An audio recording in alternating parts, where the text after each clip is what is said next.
Hi,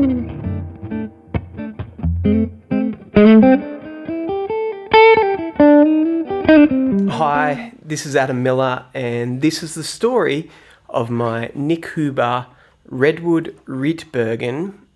I guess it's now the Adam Miller model guitar.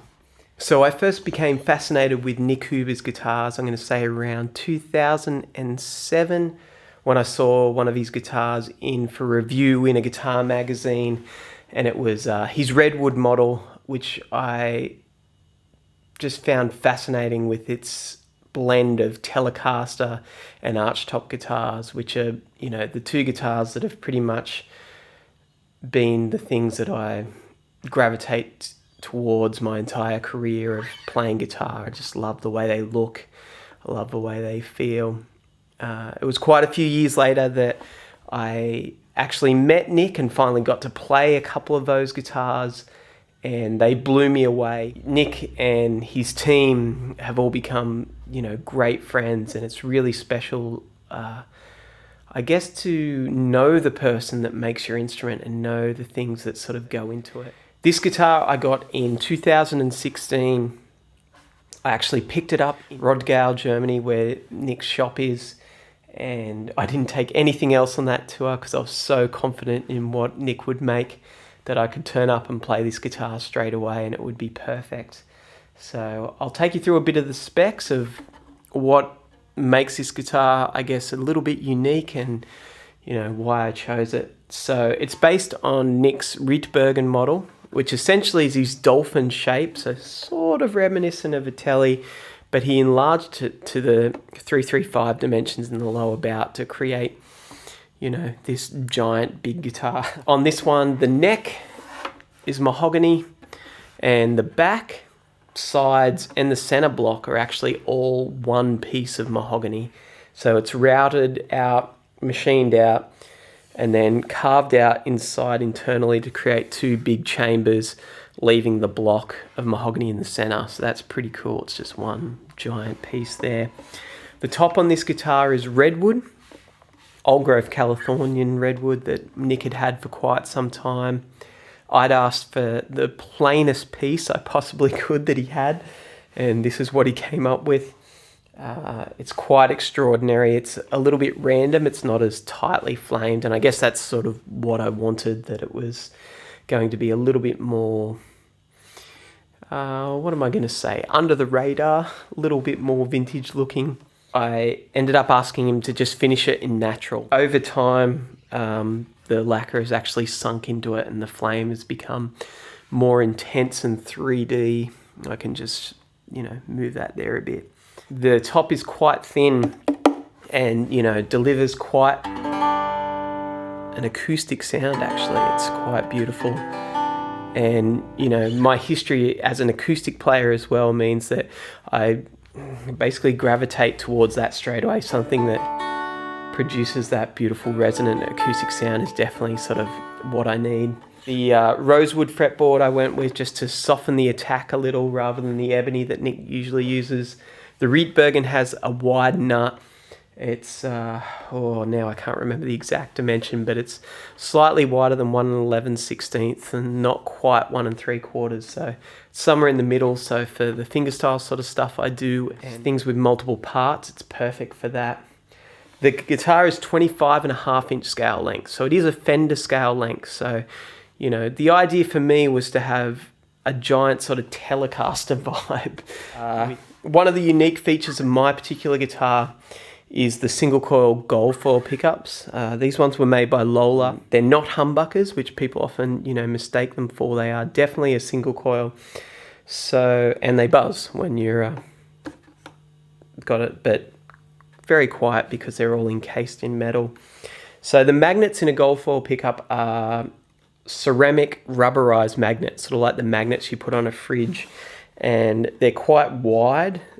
And they're just a big, you know, strip within the pickup. And so what that achieves is sort of a more hi-fi sound. There's more bottom end, there's more top end. And because the magnet is slightly rubbery, it means that it doesn't do it much, but it translates the acoustic sound of the guitar a little bit better through the amp. So you get that, you know, nice transition from there, and then I'll slowly turn up the guitar.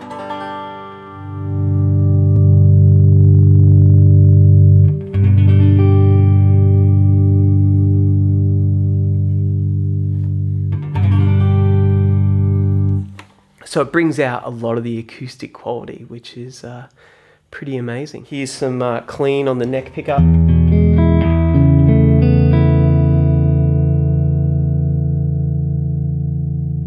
With a hint of trem.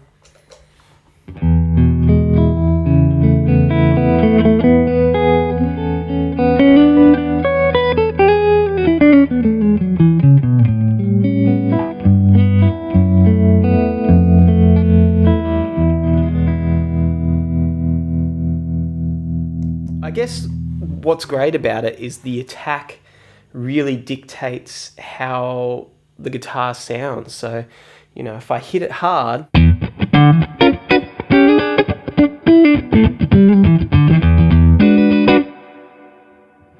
it sort of has this really cool, almost Strat sort of sound, like super fat Strat sound. Then if I attack it softer, it sort of takes on that 335 archtop sort of vibe.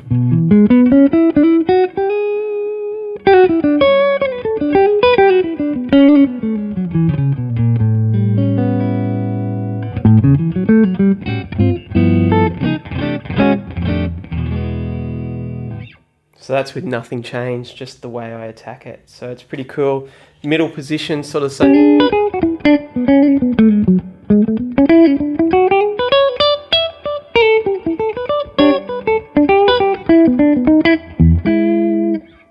Then we've got the bridge pickup.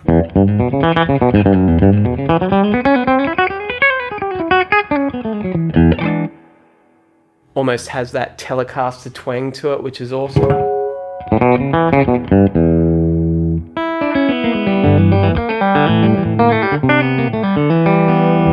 Add a little bit of drive from a Vemoram Janray.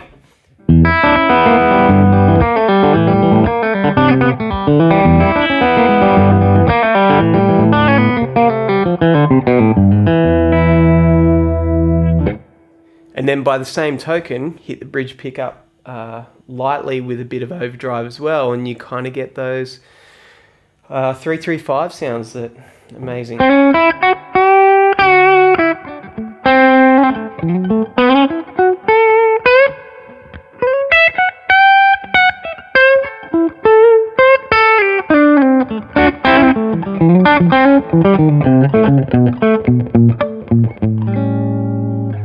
Yeah, and then, you know, a bit of solo fingerstyle sort of stuff on it, and you've got...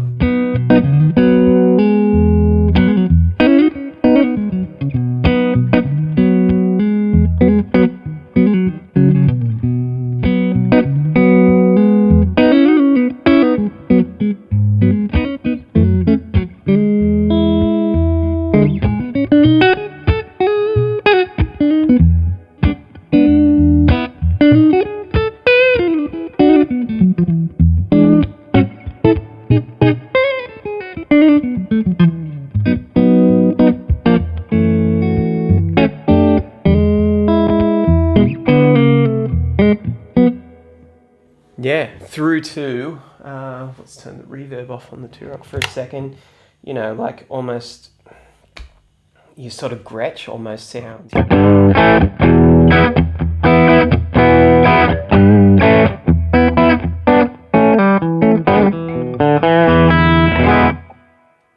Through to nasty fuzz vibes.